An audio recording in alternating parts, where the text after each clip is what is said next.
ଅନେକ ଦିନ ତଳର କଥା। ଗୋଟିଏ ଗ୍ରାମରେ ଜଣେ କୃଷକ ବାସ କରୁଥିଲେ। ତାଙ୍କର ବହୁତ ଜମି ମଧ୍ୟ ଥିଲା। ଚାଷରୁ ସେ ବହୁତ ଅର୍ଥ ଉପାର୍ଜନ ବି କରୁଥିଲେ, କିନ୍ତୁ ସେ ନିଜ କାମରେ ସନ୍ତୁଷ୍ଟ ନଥିଲେ। ସବୁବେଳେ ସେ ଭଗବାନଙ୍କୁ କୌଣସି ନା କୌଣସି କାରଣରୁ ଦୋଷ ଦେଉଥିଲେ। କାରଣ କେତେବେଳେ ବନ୍ୟା ହୁଏ, କେତେବେଳେ ମରୁଡ଼ି ଆସେ, କେତେବେଳେ ପ୍ରବଳ ଖରା ହୁଏ ଏବଂ ବେଳେବେଳେ କୁଆପଥର ମଧ୍ୟ ବର୍ଷା ହୁଏ। ପ୍ରତ୍ୟେକ ଥର କୌଣସି ନା କୌଣସି କାରଣରୁ ଫସଲ ଟିକେ ନଷ୍ଟ ହୋଇଯାଏ। ଦିନେ କୃଷକ ଭଗବାନଙ୍କ ଉପରେ ଅତ୍ୟଧିକ କ୍ରୋଧିତ ହେଲା ଏବଂ ଭଗବାନଙ୍କୁ କହିଲା, ଦେଖନ୍ତୁ ପ୍ରଭୁ, ଆପଣ ଭଗବାନ, କିନ୍ତୁ ଲାଗୁଛି ଆପଣଙ୍କର ଚାଷ ବିଷୟରେ ଅଧିକ ଜ୍ଞାନ ନାହିଁ। ମୁଁ ପ୍ରାର୍ଥନା କରୁଛି ଯେ ମୋତେ ଗୋଟିଏ ବର୍ଷ ସୁଯୋଗ ଦିଆଯାଉ, ପାଗ ମୋ ଭଳି ହେଉ, ଏବଂ ତାପରେ ଆପଣ ଦେଖିବେ ଯେ ମୁଁ କିପରି ଶସ୍ୟର ଭଣ୍ଡାର ଭରିଦେବି, ସମସ୍ତଙ୍କ ମୁହଁରେ ହସ ଫୁଟାଇ ଦେବି। ଭଗବାନ ଟିକେ ହସିଲେ ଏବଂ କହିଲେ, ତୁମେ ଯେପରି କହିବ ମୁଁ ସେପରି ପାଗ ଦେବି।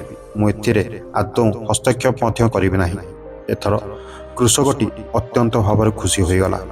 ସେ ଭାବିଲା ଯେ ଏଥର ଫସଲଟି ବହୁତ ବଢ଼ିଆ ହେବ। କୃଷକ ଗହମ ଫସଲ ବୁଣିଲା। ଯେତେବେଳେ ସେ ସୂର୍ଯ୍ୟ କିରଣ ଚାହୁଁଥିଲା ସେତେବେଳେ ସେ ପାଇଲା, ଯେତେବେଳେ ସେ ପାଣି ଚାହୁଁଥିଲା ପାଣି ପାଇଲା। ସେ ପ୍ରଚଣ୍ଡ ଖରା, କୁଆପଥର, ବନ୍ୟା ଏବଂ ବାତ୍ୟା ଆସିବାକୁ ମଧ୍ୟ ଦେଲା ନାହିଁ। ଫସଲ ସମୟ ସହିତ ବଢ଼ିଲା ଏବଂ ଚାଷୀର ଖୁସି ମଧ୍ୟ ବଢ଼ିଗଲା, କାରଣ ଆଜି ପର୍ଯ୍ୟନ୍ତ ଏପରି ଫସଲ ସେ କେବେ ବି ଦେଖିନଥିଲା। କୃଷକ ତା ମନରେ ଭାବିଲା, ବର୍ତ୍ତମାନ ଭଗବାନ ଜାଣିବେ ଯେ କିପରି ଚାଷ କରାଯାଏ ବୋଲି। ଏତେ ବର୍ଷ ଧରି ଅନାବଶ୍ୟକ ଭାବରେ ସେ କୃଷକମାନଙ୍କୁ ଅସୁବିଧାରେ ପକାଉଥିଲେ। କିଛି ଦିନ ପରେ ଅମଳ କରିବାର ସମୟ ମଧ୍ୟ ଆସିଗଲା। କୃଷକ ଗର୍ବର ସହିତ ଅମଳ କରିବାକୁ ଗଲା, କିନ୍ତୁ ଅମଳ ଆରମ୍ଭ କରିବା ମାତ୍ରେ ସେ ନିଜ ମୁଣ୍ଡରେ ହାତ ଦେଇଦେଲା। ତା ଛାତି ଫାଟିଗଲା ଭଳି ଲାଗିଲା। ଗହମର ଗୋଟିଏ ମଧ୍ୟ ପେଣ୍ଡା ଭିତରେ ଗହମ ନଥିଲା। ସମସ୍ତ ଗହମ ପେଣ୍ଡା ଭିତରୁ ଖାଲି ଥିଲା। ସେ ଅତ୍ୟନ୍ତ କ୍ରୋଧିତ ହେଲା, ଦୁଃଖିତ ହେଲା ଏବଂ ଭଗବାନଙ୍କୁ କହିଲା, ହେ ପ୍ରଭୁ, ଏ କ'ଣ ହୋଇଗଲା?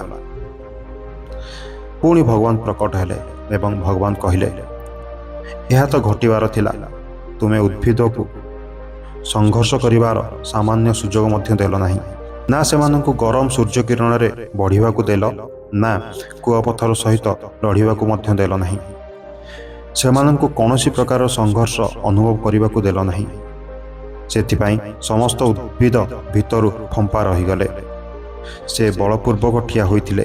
ସବୁବେଳେ ସେ ନିଜକୁ ପ୍ରତିକୂଳ ପରିବେଶରୁ ରକ୍ଷା କରିବାକୁ ସଂଘର୍ଷ କରନ୍ତି ଏବଂ ଏହି ସଂଗ୍ରାମରେ ଉତ୍ପନ୍ନ ଶକ୍ତି ସେମାନଙ୍କୁ ବଳ ପ୍ରଦାନ କରେ, ନିଜର ଜୀବନଶୈଳୀ ବଦଳାଇବାକୁ ବାଧ୍ୟ କରେ।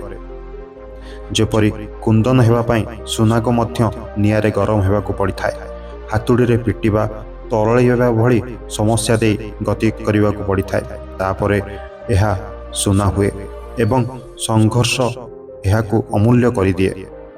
ସେହିଭଳି ଏହି ଗଛଗୁଡ଼ିକ, ଏହି ଫସଲଗୁଡ଼ିକ ଭିତରୁ ଫମ୍ପା ହୋଇଗଲା। ଠିକ୍ ସେହିପରି ଯଦି ଜୀବନରେ କୌଣସି ସଂଘର୍ଷ ନଥାଏ, ଯଦି କୌଣସି ସମସ୍ୟା ନଥାଏ, ତେବେ ମନୁଷ୍ୟ ଭିତରୁ ଫମ୍ପା ରହିଯାଏ।